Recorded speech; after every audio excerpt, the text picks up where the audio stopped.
Imagine this. In the shadowy depths of a forgotten vault beneath the streets of New York City, a dusty ledger from 1863 reveals a secret that could rewrite the history of the American Civil War. A plot so audacious, so improbable, that it involved a Confederate spy, a Union president, and a hidden alliance with European powers that nearly turned the tide of freedom itself. What if I told you that Abraham Lincoln's greatest victory wasn't just on the battlefield, but in outwitting a conspiracy that spanned oceans and involved buried gold, coded messages, and betrayals that echoed through generations? Buckle up, dear reader, for this is the untold saga of the Shadowed Eagle, a true historical tale woven from declassified documents, eyewitness accounts, and long-buried artifacts, packed with astonishing facts that will leave you questioning everything you thought you knew about America's defining conflict. Chapter 1. The Spark in the South. It was the sweltering summer of 1861, and the air in Charleston, South Carolina, hung heavy with the scent of magnolias and gunpowder. The first shots at Fort Sumter had already echoed across the nation, igniting the Civil War. But beneath the surface of this sectional strife lay a web of intrigue that few historians dared to unravel fully.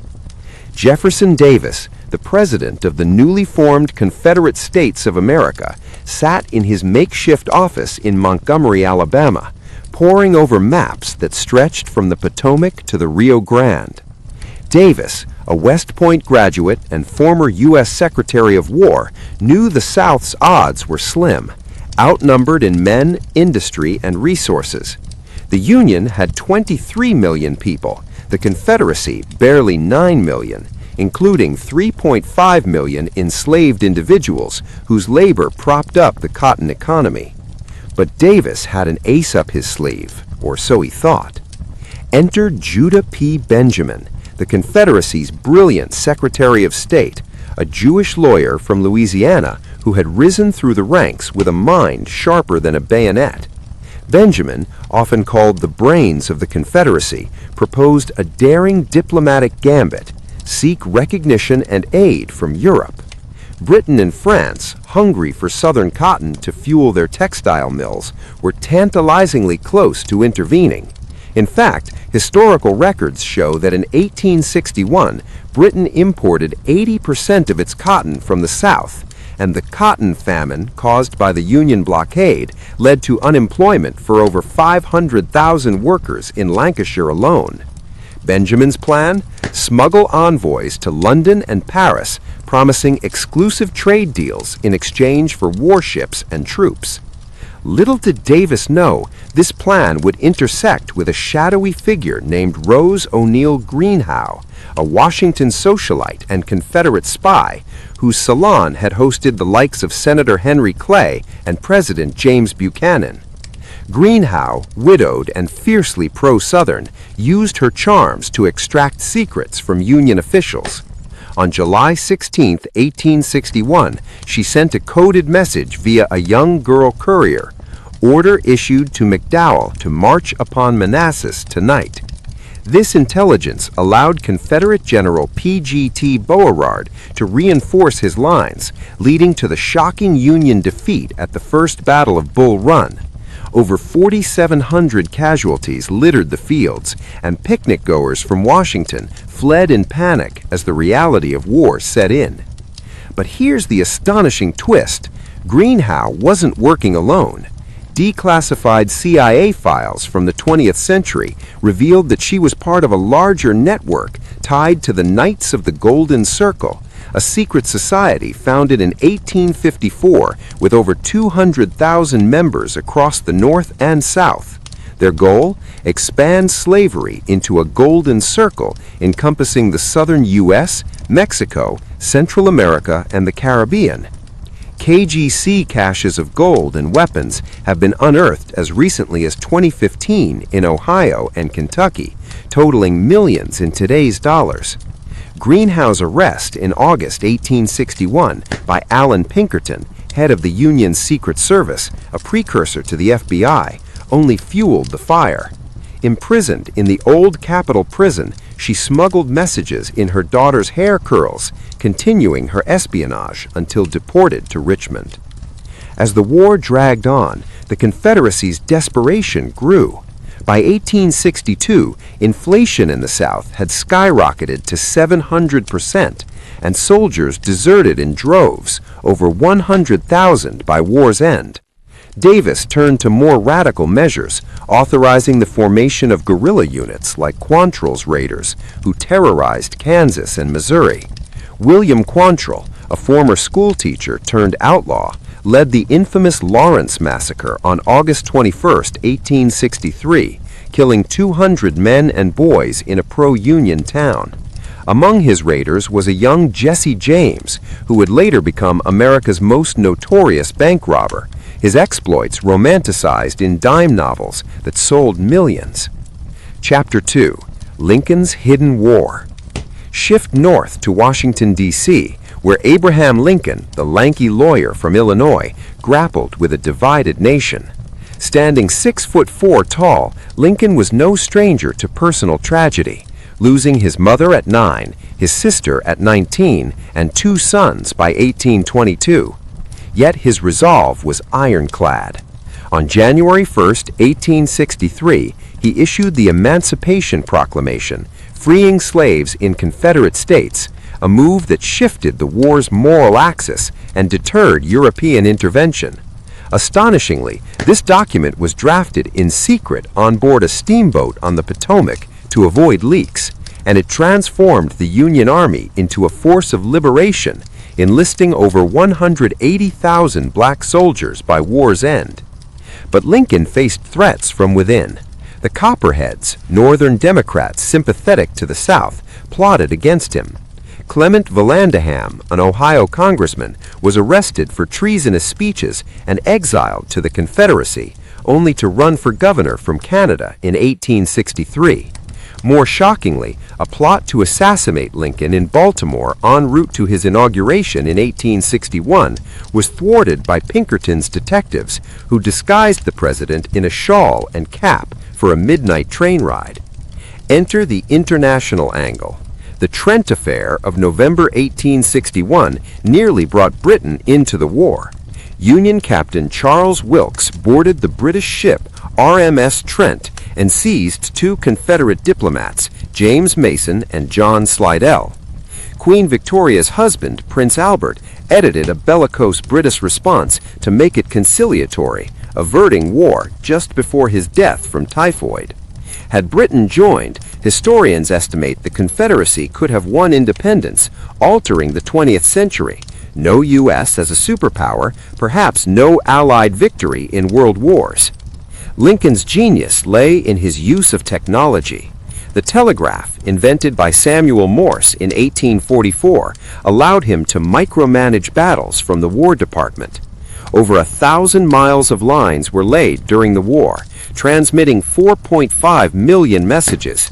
In one instance, Lincoln overrode General McClellan via wire during the Peninsula Campaign, a series of battles that saw 30,000 casualties and McClellan's infamous hesitation. Chapter 3. The Turning Tides and Secret Alliances. By mid-1863, the war hung in the balance. General Robert E. Lee, the aristocratic Virginian who had turned down command of the Union Army, invaded the North in a bold bid for victory. The Battle of Gettysburg, July 1-3, 1863, became the war's bloodiest clash. 51,000 casualties in 3 days. Pickett's charge, where 12,500 Confederates marched into withering fire, saw 50% losses. Astonishing fact, the battle's high water mark is marked by a copse of trees where Union lines held, symbolizing the Confederacy's furthest advance. Simultaneously, Ulysses S. Grant captured Vicksburg on July 4th, splitting the Confederacy along the Mississippi. Grant, a failed tanner before the war, rose through sheer tenacity, smoking 20 cigars a day and earning the nickname Unconditional Surrender. His strategy of total war would culminate in the Overland Campaign of 1864, with battles like the Wilderness, 29,000 casualties, where forests caught fire, trapping the wounded. But the real astonishment lies in the Confederate Secret Service's plots. In 1864, they attempted to burn New York City using Greek fire, incendiary devices. On November 25th, 8 operatives set fires in 19 hotels, including Barnum's Museum, but the plot failed due to poor ventilation.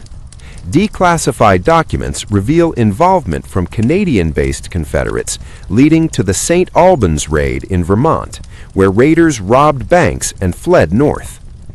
European intrigue peaked with the CSS Alabama, a commerce raider built in Britain that sank 65 Union ships, costing $6 million in damages, over $150 million today.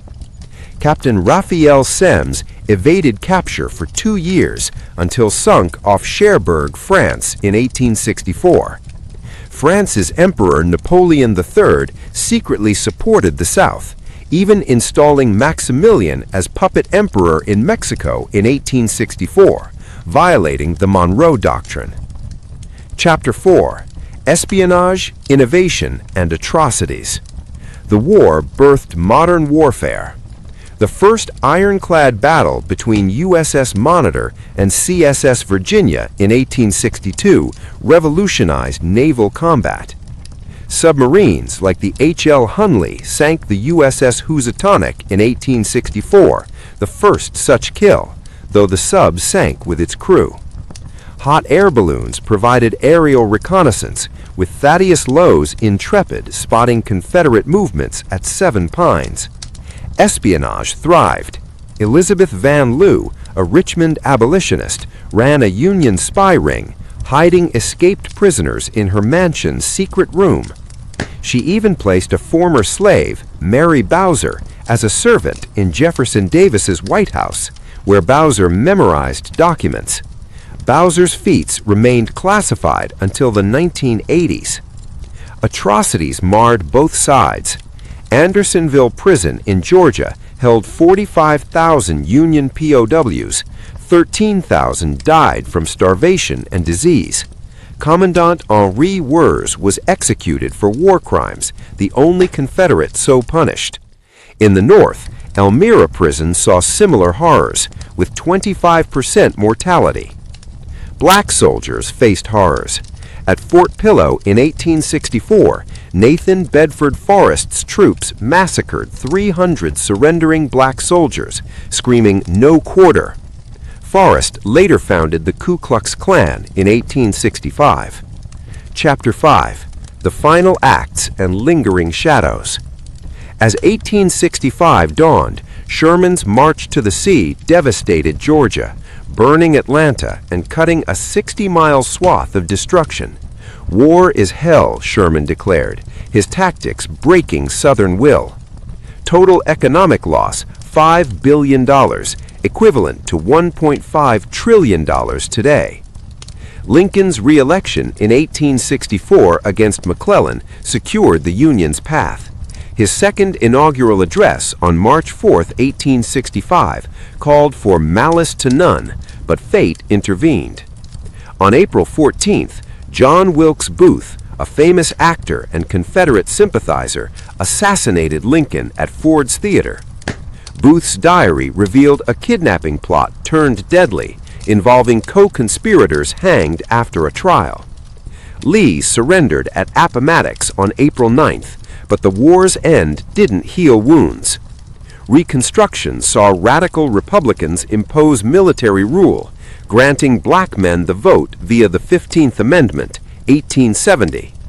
Yet the Lost Cause mythology romanticized the Confederacy, leading to Jim Crow laws and over 4,000 lynchings between 1877 and 1950. Astonishing legacy. The war's innovations included the income tax in 1861, canned food for troops, and the Medal of Honor, first awarded in 1863. It freed 4 million slaves, but at a cost of 620,000 lives, 2% of the population, equivalent to 7 million today. But the deepest surprise? Buried in National Archives is evidence of a ghost fleet, Confederate blockade runners that smuggled gold to Europe, some never recovered. In 2018, divers found the SS Republic off Georgia with $400,000 in coins. Whispers persist of KGC treasure funding modern extremist groups. And so, the shadowed eagle folds its wings, but its shadow lingers. From the fields of Gettysburg to the halls of Congress, this war shaped America, a nation forged in fire, resilient yet scarred. What secrets remain buried? The history books may never tell the full tale.